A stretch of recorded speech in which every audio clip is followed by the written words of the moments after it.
अस्सलाम वालेकुम एवरीवन। कभी मैं कभी तुम का जो है ना न्यू प्रोमो आ चुका है, न्यू एपिसोड का न्यू प्रोमो आ चुका है और हम लोग देख रहे हैं कि बहुत सारी न्यू चीज़ें हो रही हैं, बहुत सारी न्यू स्टोरीज़ आ रही हैं और बहुत सारी न्यू आगे से जो है हम लोगों को चीज़ें देखने को मिल सकती हैं और बहुत ही अनएक्सपेक्टेड ड्रामा भी हो सकता है कि हम लोग कहें कि हैं ये भी होना था, बहुत कुछ होने वाला है। बेसिकली हम लोग न्यू एपिसोड में तो ये देख ही रहे हैं कि मुस्तफ़ा और शर्जीना कितने नाराज़ हैं एक दूसरे से, बट हम लोग ये भी देखेंगे कि जी जो हैं शर्जीना की मदर इन लॉ जिन्होंने हमेशा से उस बेचारी को इतना मतलब बेइज्जती की, इतने काम करवाए, इतनी उसकी इंसल्ट की, 24 घंटे कभी कुछ करवाती थी कभी कुछ करवाती थी और उसको जो है ग़ुलामों की तरह रखा हुआ था शर्जीना को एज अ मेड, और उसकी इंसल्ट करती रहती थी, जो मुंह में आता था बोलती रहती थी। ये भी नहीं फ़र्क पड़ता था उनको कि शर्जीना को बुरा भी लग सकता है, इन बातों से उनको कोई फ़र्क नहीं पड़ता था। और दूसरी तरफ वो रुबाब को किस तरह से ट्रीट करती थी, कितना प्यार कितना ख्याल रखती थी उसका, उसकी मर्ज़ी के खाने पक रहे हैं, उसका बार बार 24 घंटे जो है शुक्रिया अदा करना, अगर वो गिफ्ट दे भी रही है अपनी तरफ से, अगर कोई गाड़ी उसने दे रही है, उसके पैसे दे रही तो उसको भी मना करना। और मुझे भी अच्छी तरह याद है कि शर्जीना ने एक दफ़ा, शर्जीना ने तो नहीं मुस्तफ़ा ने ही ग्रोसरीज की थी, लेकिन उनको ये लगा कि शर्जीना ने की है और वो जो गैरत के ना नारे लगाना शुरू हो गई कि भाई हम लोग बहुत गैरतमंद हैं, हमें नहीं अच्छा लगता अगर बहू जो है वो ग्रोसरीज करके लेके आए। तो जी शर्जीना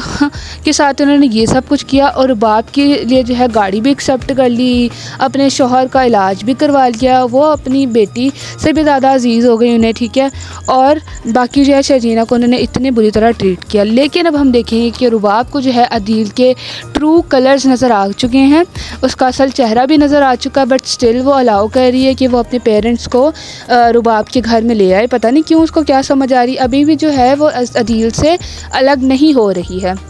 लेकिन स्टिल वो जो है ना अभी भी अदील से अलग नहीं हो रही है, उससे जो है ना सेपरेशन जो है उसको फ़िलहाल तो कर ही लेनी चाहिए थी। अगर इतनी सेल्फ़ रिस्पेक्ट है उसके अंदर, इतनी वो इंडिपेंडेंट है और उसको पता है कि अदील ने जो है उसको एज अ की यूज़ किया है और उसके जो फादर कह रहे थे कि जायदाद की कुंजी इस तरह से यूज़ किया है, तो फ़िलहाल तो उसको अदील से अलहदा हो जाना चाहिए था, बट स्टिल वो जो है अदील के साथ ही लगी हुई है। और बेसिकली और अब जो है ना वो अपने भी ट्रू कलर्स दिखाएगी और जो अदील है ना वो अपने पेरेंट्स को जो है ना फ़िलहाल के लिए रुबाब के घर ले आया है, ठीक है, अपने पेरेंट्स को कि जी हमारे पेरेंट्स जो है यहीं पे रहेंगे। तो आगे से जो है ना रुबाब साहिबा वो साफ सीधा जवाब दे देती हैं कि ऐसा वैसा कुछ नहीं होने वाला, this is my home not old age home. और वैसे अगर देखा जाए तो रुबाब साहिबा की बात इतनी भी गलत नहीं है, उनका घर है, ज़ाहिर सी बात है। उसके जो पेरेंट्स आदिल के वो अपने घर में ठीक थे, रुबाब अपने घर में ठीक थी। अब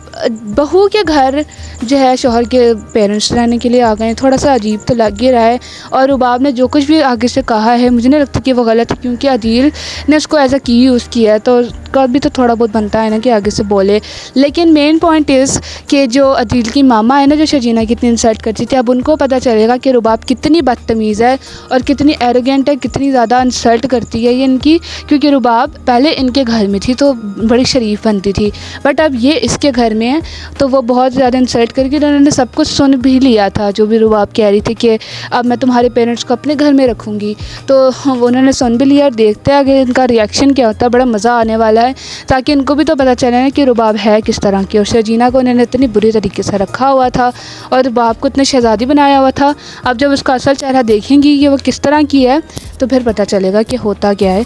खैर यही था, लाइक शेयर बाय।